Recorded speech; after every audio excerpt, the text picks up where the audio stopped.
I think abazalwane abaningi mangikhuluma angishile indaba kaMoya Ngcwele ukuthi as much as uzwana ethi as much as ubani uthe uMoya Ngcwele uyena osilidayo esilidela kuLukas ukushoyo but noma uMoya Ngcwele asilida kuneqiniso kumele silicacise ukuthi okuyiqiniso yilokhu kodwa uMoya Ngcwele uyakwazi ukuhamba adlule la ayenza u1 no2 no3 for example kukhona angeke sibonele indaba enyama engulube sithi thina inyama engulube iyadliwa uMoya Ngcwele athi kungayidli so ke mase ukutshela ukuthi the reason why kunezinto ekumele sicaciseliswe ukuthi asifuna abantu abayokubeka kube isifundiso. This is the gospel that I'm preaching. Simelana nesifundiso kodwa kuna la khona uMoya Ongcwele kaNkuluNkulu. That's why always mangikhuluma ngiye ngithi mina yazini ukuthi lokho kukhunyozwana kodwa uMoya Ongcwele ukhuluma okungaphezulu kwalokho kukhunyozwana kodwa kukhuluma ngama individuals.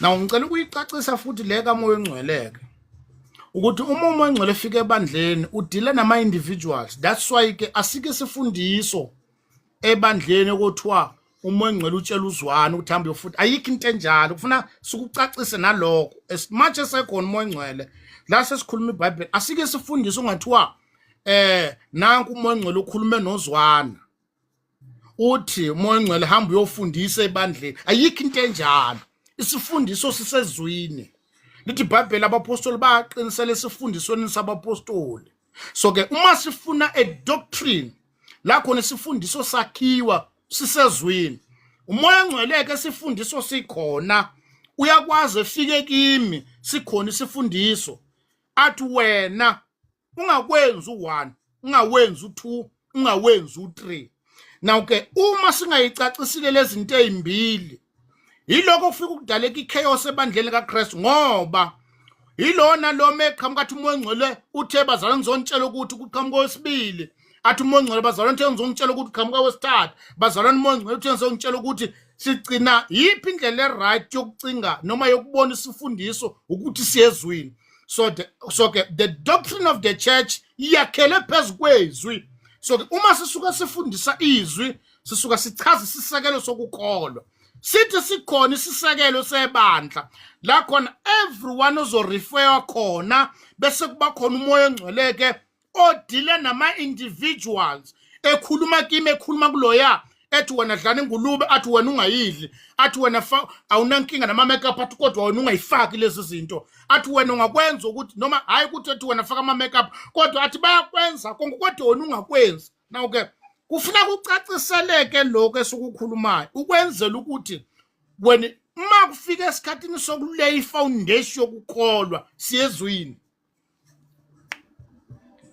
idoctrine buildwe phezukwezwi sisekelo sokukholwa sisezwini uMoya Ongcwele uma efika ebandleni udila nathi ngamunye ngokwama character ethu angafani so ke isifundiso ke asiqhamuki noMoya Ongcwele isifundiso siqhamuke noJesu that's what Jesu mayefika ematshela abapostoli ethi hambani nibafundise shumelani bese nibafundisa ukugcina konke enganifundisa khona now ke uma uMoya Ongcwele esefikile ke uyobatshela izinto eziningi abakhumbuza nezinto eziningi lapho sekudila nama individuals but isisekelo sokukholwa uKristu wasesiya kubapostoli so ke that's why ke njalo uma sifundisa siyezwini asifundisa ama interpretation amaphupho nembono ukuthi mina uright impela bafuthi lento engathi ngayikhuluma izwakala si right sonke impela mangithi mina uMoya Ongcwele kimi ungqabele ukwenza ukuthi it's true uright impela but ku wrong ke moze ebandleni uzothi bazalwane uMoya Ongcwele uthi ngizonifundisa ukuthi unamanga doesn't work like that the only way to lay foundation evangelini la umpostoli Paul uthi isisekelo sokukholwa sibekiwe uKristu sikhona already ifoundation yokukholwa is already there so ke masifuna isisekelo sokukholwa siyezwini kodwa uMoya kaNkuluNkulu Ongcwele uyakwazi ukuthi nje ngoba kufanele sehlukanise isifundiso nama angazobeka njengoma advice for example angeke sisibonele akusona isifundiso uma umuntu ethi bazalwane kubekekile enhlizweni nami ukuthi uNkulunkulu noma uMngcwele uthi ibandla kumele lithandaze. That's not a doctrine. Ngifuna ukuyicacisa lento ukuze ukwazi ukunderstand. Bazalwane uMngcwele kubekile lokhu ukuthi kumele sibe nomthandazo njengebandla. Uma wena usho kanjalo kukhona mhlambe nomunye uMngcwele wayekhulumile kokufakazelana kuba khona nomunye wazi lento lo Mngcwele wayibekile kimi. That's not a doctrine. Isifundiso yila khona kunjenge constitution. Isifundiso sona sibamba ukukholwa uma singasakuqondi ukuthi kodwa ngoba safundiswa ukuthi kumele sikuthathaphi lo ukuthi akubuyelweni ezweni. That's why ke lithi iBhayibheli umpostoli Paul efundisa abantu abebemuzwe efundisa bathi awuthi siyohlola embhalweni because he was teaching. So ke because uyafundisa kwakumele bembhalweni, hayi ukuthi bathi siyobuza uMngcwele ukukufundisayo. No. So ke masikhuluma ngesifundiso sisezwini. So isifundiso sifikanga noMngcwele, kodwa uMngcwele uyachaza asiholela aqedelela naloko kujulile mase efika kithi edila nama individuals. So ke noma sikhona isifundiso kodwa uMngcwele uyakwazi ukuzwana ngakwenza ukuthi bathi wakwenzekile athi kodwa wena ungakwenza ukuthi iloko bafethu mfuna ukunderstand futhi ukwazi ukwehlukanisa umsindo omningi lo khona namhlanje ebandlela njengoba umama kade esho la ukuthi one of the biggest problem that we have, it's a motive. Inhloso yokwenza lezo zinto ukwenzelana. Ngoba khona obhalile la thako sami ngiyothenga amacici. Ngobana for the fact uyothenga amacici ngoba uzwe mina ngikhuluma ku wrong. Your motive is wrong. So awuthenga amacici ngoba uzuzwana. Hayi ukuthi kumele uyeke iduku ngoba kukhuluma mina. No, it doesn't work like that. But what we are saying is this is not a doctrine. Bafethu lokho sokukhuluma without fear and favor. Mina ke ngishumayela isifundiso sesonto, ngifumela isifundiso sombuso. Hayi ukuthi sishumela la khona sizolandelwa kube naba followers because we are teaching lokho abantu abakuthandayo. No, sifundisa ukusezwini likaNkulunkulu ukuthi izwi lithi noma izwi lithi kodwa sazi ukuthi kukhona umoya ongcwele. Ngikucizelela always mangikhuluma ukuthi noma mina ngikutshela ukuthi kodwa yazi ukuthi yiloko kushiwo yimina kodwa umoya ongcwele uyakwazi afika kuwe athi ukuthi nokuthi ungakwenzi. Izelela lokho esimathi simpepereza kangaka kunesikhala sika moya ongcwele la khona sesikukhulume konke afike kuwe athi thwale ekhanda. Se bapepereza bonke abantu ngipepereze ngaze ngaphuma umoya ongcwele athi wena ungayenzi lento le.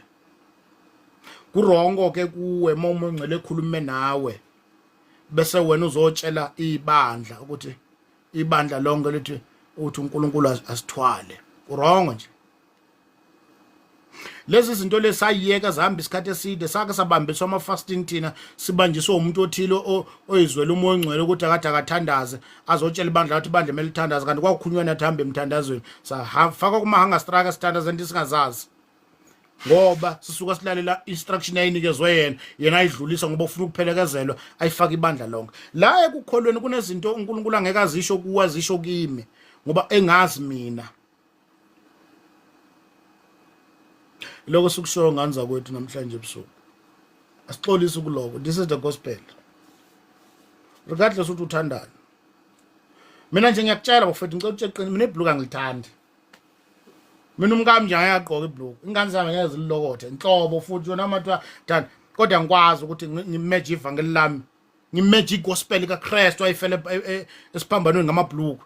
Ngeke angilithandi ngenhliziyo yami yonke nje ibhluku kodwa but I know ukuthi uJesu ingaphezulu kwamabhluku. Eloko esifuna ukunitshela khona ngane zakwethu ibatshela naba offline.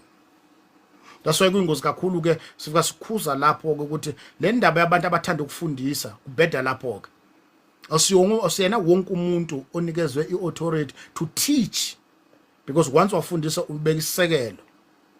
Baningi abafundisa bagcwele nama social media platform they are teaching. Senikhuza nanenthanda uhamba nifakaza fakaza ngoJesu yeke indaba ukufundisa. Tibazalwana zofundisa yeke indaba ukufundisa. Uyathi sikunikeza advice. Shumayela fakaza ngoKristu. Kunabantu abanikezwe isekelo sokufundisa. Uma befundisa bobeka isekelo esosalekelela ngeke sicheme namuntu. ngoba lento yokuthi niqinisa amakhanda nihamba nifundisa ngelilanga uyoyimela phambi kwaNkulunkulu, because uma ufundisa uze ube nesiqiniseko ukuthi wenza khona kanti uqamba amanga, because ufundisa ama-emotion. That's why nabo bonke abantu abakhuluma lezi zinto zikamoya engcwele ekhulume nabo, uma beyikhuluma lezi bakhala inyembezi, so that imlezo wabo uhamba nozwelo, singasabalaleli ngoba siza uNkulunkulu ekhuluma nathi sezizwele inyembezi zabo. This thing is totally wrong, and kumele ikhuzwe ebandleni kaNkulunkulu. Nabo bonke laba abahayizayo emasontweni makumele ukuthi bazalwana khala inyembezi, asalalele ukukhuluma kaNkulunkulu, sesinaka inyembezi, sesizwela yena nathi sesibe sosizini. It's wrong. Lento yenzeka njalo siloku iqhubeka yenzeka njalo iqhubeka wrong. Most especially izinto ezenziwa abantu besifazane. Bathanda abantu besifazane ukufundisa. I-wrong. Yekeni. Ungakudlala inkonzo ungabizelwanga kuyena. Noma uthi uyathanda, noma uthi uzwe bakhuluma kubo, noma uthi ungathi umele ivangeli kanti umele isonto lakho. This is not a gospel. Ungalifundisi isonto lakho. Zifundise empilweni ukuthi uma kufika kunabantu ngani zakwethu ababizela. Ngicela ukufunda leli verse. Ngifisa mina uqhubeka nako ukwazi ukuthi icala. Ukuthi uvule unjanje wesitimela ubhekisa abantu la uNkulunkulu akabayisanga khona, ngoba ufuna abantu bakholwe wena balandele intando yakho. We have got so many people abafundisa abantu izambulo zokuduka, because bayakholela ekuthenini I want to teach about this subject. Uzokumela phambi kwaNkulunkulu ngelilanga. Namhlanje silwa lezi zimpi, kube nabantu abafika bama phambi kwebandla bafundisa intando yabo. Ngifuna ukukhumbuza lokuthi uma uqhubeka ukwenza uJames chapter 3 verse number 1 ukwenze uqhubeka ukufundisa ukuthi ukwazi ngelilanga uyoma phambi kwaNkulunkulu ulande ukuthi lenke yonke lento wafundisa abantu akukhona engakushoyo. Ncwadi kaJames chapter 3 verse number 1, ningabe ngabafundisi lana kuukuthi siphile esikhathini la khona makukhuluma igama lobufundisi esengathi like someone who's leading a church. No, ayikhuluma ngokulead ama-church la, someone who is laying a foundation. That's why abapostoli bebebizwa ukuthi they were foundational apostle. They had the ability to lay foundation, yokubeka isisekelo. So ke uma kuthiwa ningabe ngabafundisi nibebaningi, ngamagama ningabe phambi kwebandla nifundisa into ukuthi ibandla lenza ukuthi aliguqe ngamadolo, alenza ukuthi abantu babhisi balandela leyo nto le, kanti ufundisa ingqondo yakho, uhlandekezela umbhalo balande bathi lo muntu uyafundisa, uyokumela ngelina phambi kwaNkulunkulu. Ngiyakutshela mina ikhona into deep down my heart ethi ngelinlanga sonke sibambulayeni phambi kwaNkulunkulu, umuntu nomuntu zonke izinto ayifundisayo achaza ukuthi uthathaphi lo. Chapter 3 verse number 1, ingabe ngabafundisi nibebaningi bazalwane bami, nazi ukuthi niyakwamukeliswa okwahlulelo okukhulu. Someone who is teaching ekwazi ukuthi unecala lakhe nalabo bonke abantu abafundisayo. Phila nikwazi lokho. Piece of advice, fakaza ngoJesu. Yekela ukufundisa kwabantu ababizele ukufundisweni. Kuyeke, it's a piece of advice. Ngizohamba ungena kuma social media bazalana, I'm here to teach you. Uyikhatha nebhizi. uNkulunkulu wezwi lakhe. Nginakho enhlizweni nami ngelina sonke sibambulayeni phambi kwaNkulunkulu, phambi kwaKristu, esichazela imibhalo sayihlandekezela, sidukisa abantu sibathwalisa imithwalo. Nazo zonke izinto zokweshume, amaduka, amabhluku, konke kusazolandwa, inyama zengulube, ophaluni kusazolandwa, nekulala emakamereni lokunihamba nikhanda ifundisa, ungalali kanje landa kanje, bathi basazoma phambi kwaNkulunkulu. Zonke lezi ifundisa abayikhandayo. I'm telling you the truth, uNkulunkulu wezwi lakhe kwasinikeza assignment.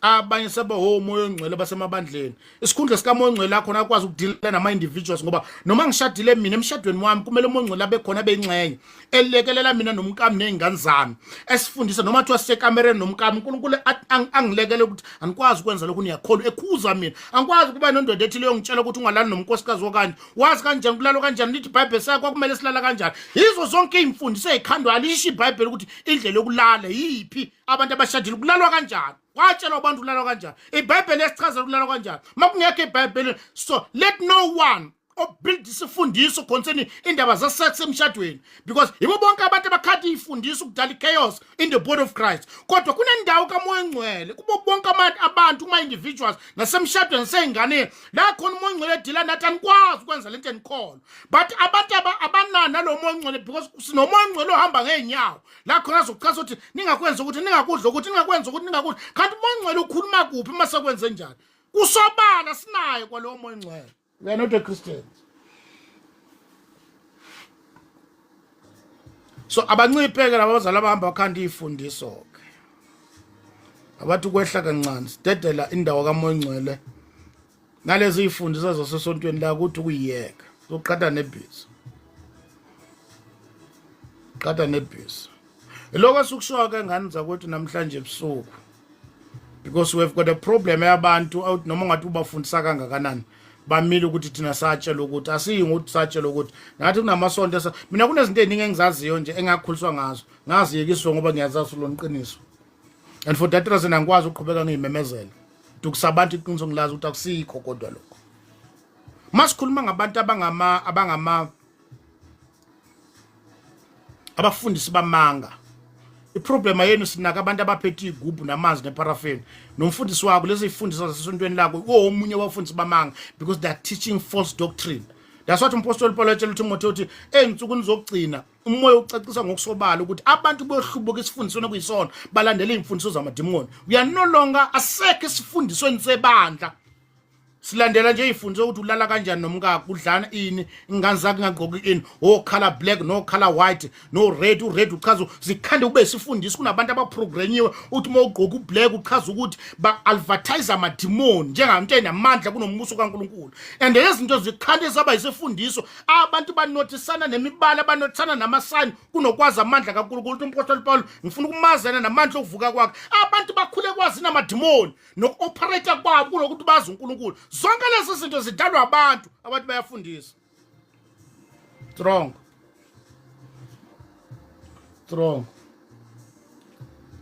it's a piece of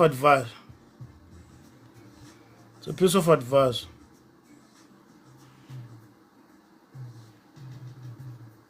lokho esikusho namhlanje ebusuku nganiza ukuthi siyaneluleka asazi wasikhuluma kanje kodwa we've been seeing abazalwane abaningi everyone is teaching akekho umuntu ofuna ukumesa kumafuna afakaze ngoJesu athi bazalwane ngizofakaza ngoJesu. We don't want to do that. We want to teach. Do you know ukuthi kunamabandla afundisa ukuthi awukwazi uku-approach intombazane ngaphandle kokuthi uye mission ibekwe njengesifundiso as a result ma kuukuthi ungama-approach usisi ungayanga emission njengomzalwane owile. Now lento le ayibanga iseluleko kubazalwane babachazela nesizathu bazalwane sibona kuumbono omuhle njengebandla ukuthi ma ensizwa ifuna intombi ungcono kube khona abantu eba-approacha noma ezobikela umfundisi ngesizathu sokuthi yenzeka insizwa ziku-approache uvume edlala ngawe emveni kokuthi sewuvumile aphinda approach abanye approach omunye edlala ngawo. So ke asichaza ukuthi noma sithi umuntu akaze mission akusona isona ukungeza mission but we are doing this ukuniprotect ukwenzela ungabikho umuntu wesilisa okweshela akuyeka aphinde eqhubeka umuntu kodwa kunamabandla leyo nto lokuyisifundiso uma ungaya kuwo kulowo mabandla wafika approach usisi ungayanga emission umuntu owile ongakholwa ovuselwe inkanuko nje because lento ibekwe eze isifundiso sebandla ukuthi umuntu osindisiwe mafuna umfazi wenza kanje izinto ezifana nalezo. Number 2 kube izinto ezifana nokuthi endaba zamalalana ukuthi abantu abashadile balala kanjani izoyifundiso asiphume kuloko singena esifundiso esisezweni ukuthi kukhona isifundiso esisezweni for example indlela yokunikela indlela yokwenza ake sikhulume ngomnikelo. Namhlanje sinabafundisi abaningi noma amabandla amaningi afundisa isifundiso esirong ekunikeleni bayenza abazalwane bakholwa ukuthi umnikelo kunikelela umfundisi. That is a false doctrine because umnikelo ucaciswa ukuthi yini umnikelo. So that's why iningi labazalwane emqondweni wethu abaningi sifundisiwe ukuthi ma kukhulunywa ngokunikela sisuka sikhuluma ngomfundisi kanti umnikelo seBhayibhelini ula khona usesidingweni ukuthi ibandla masikhuluma ngebandla somndeni uma lithi iBhayibheli abapostoli abazalwane eJerusalem badayisa ngakho konke abebenakho bakuletha kubapostoli le mali enganikezwa abapostoli kodwa kwakuthenjwe bona ngebandla bese lithi iBhayibheli kwabelwa yilona lo njengokuswela kwakhe. Now isifundiso esiright sebandla ukuthi uma kuletha umnikelo usona umnikelo kamfundisi kodwa naye umfundisi uyingxenye yabantu abanesidingo ebandleni. But we've got people abafundisa abazalwane baze bakukholwa ukuthi makukhulunywa ngomnikelo, umnikelo kamfundisi uyena onakekelwayo nezingane zakhe noma mfundisi kuyisifundiso sebandla. Uma ungabatshela ukuthi leso sifundiso sirongo kuyinkinga ke. So ke kuhamba kuze kufike lapho ke ukuthi masikhuluma ngabantu kukhona abafundi iBhayibheli abalivulile iBhayibheli impela bawachaza amavesi bawachaza bawahlanekezela sona isifundiso seBhayibhelini bafundisa basibhekise ngakubo. Namhlanje iminikelo kweshumi ithathwe indoda ethile isifundiso seBhayibhelini bafunda lona ivesi bahlalekezela lona ivesi bangachazi lona kuqoqwa iminikelo lemnikelo lendoda ikhokhela imoto yenza everything ngale mnikelo abafundiswanga ukuthi umnikelo usuka ekujuleni kothando lwakho. Uma unikela because kunesidingo. Umpostoli Paul mekhuluma indaba eminikelo kunakekelwa kwabefundisi uchaza ukuthi akekho ya epini ngezakhe indleko. Uthi umpostoli Paul uma uNkulunkulu umisile lokuthi abashumela ivangeli bazophila ngalo. Umthetho kaNkulunkulu kusezwini kaNkulunkulu ukuthi abashumela ivangeli baphila ngalo ivangeli. But kurongo uma abantu befundisa ukuthi njengoba wena ukhona umfundisi wethu it means imnikelo yonke ebandla iza kuwe. Izo sonke lezi izifundiso zabo bonke abufundisa. That's why ke mase kufika lapho kuthiwa ke abayenza lezi zinto kube isifundiso kumele bazi ngelilanga ukuthi mhla sehlulelwa bayobizwa kuzocacisa ukuthi kwase kwenze njani wenza abazalwane ukuthi uqoqa imali ubatshela ukuthi imali imele ize kuwe ngoba wena awusebenzi. Yini ungabafundisanga ubatshela ukuthi bazalwane nami nginezidingo njengabo bonke abazalwane. Uma bekunikela benikela because babona isidingo kuwe not because you deserve ukuthi imali zonke baqoqa imali ezintandana abafelokazi yonke inikela befundisi bafundisiwe ukwenza njalo bafunda lona iBhayibheli. That's why ke kulabo abafundisayo abenza abazalwane bakholwa lokho ukwahlulela kwabo kuyoba kukhulu kakhulu ngoba batwiste ivangeli bangalifundisa indlela okumele lifundiswe ngayo. Namhlanje sinabantu abafundisa lona the same vangeli leli bavula iBhayibheli batshela abantu ukuthi mabazovuma izona abazoyivuma kubo bafundele la verse elithi ogulayo emakabiza amalungu ebandla umthandazo oqinileyo uyamphilisa ogulayo akavuma izono zakhe ethandazwele uyophulukiswa. Lela verse lichaza umuntu ogula eguliswa izono zakhe ezimlidele oguleni kuthiwa andi ukuthi athandazela akayivume bese uyathandazela. Kodwa sinabantu namhlanje abahlanikezelela la verse kuthiwa abantu abazoconfess izono zabo kuye uyazi ukuthi mangivuma izono zakho wena bese ungilekelela ngani. Ilona iBhayibheli bafunda lona iBhayibheli kodwa bahlanikezelele for their own benefit bazi zonke indaba zabazalwane bathi baqeda makhe wasuka ebandleni wekhonza kweindawo basala bekhuluma ngathi ningambone ehamba nje uyagula lo HIV positive ningambone enza kanje lo uphethwe ushukela ngoba wahamba uyovuma izono kubona kanti izono ivunywa kulo esimonile. iBhayibheli lithi mawenza isono hamba uyovuma kulo monile mangikonile kumele ngize kuwe ngizovuma mangone uNkulunkulu ngiyakulo akuvunywa izono komuntu ongeke akwazi ukungithethelela. So ke noma belifunda iBhayibheli kodwa bayalitwista libheke kubo.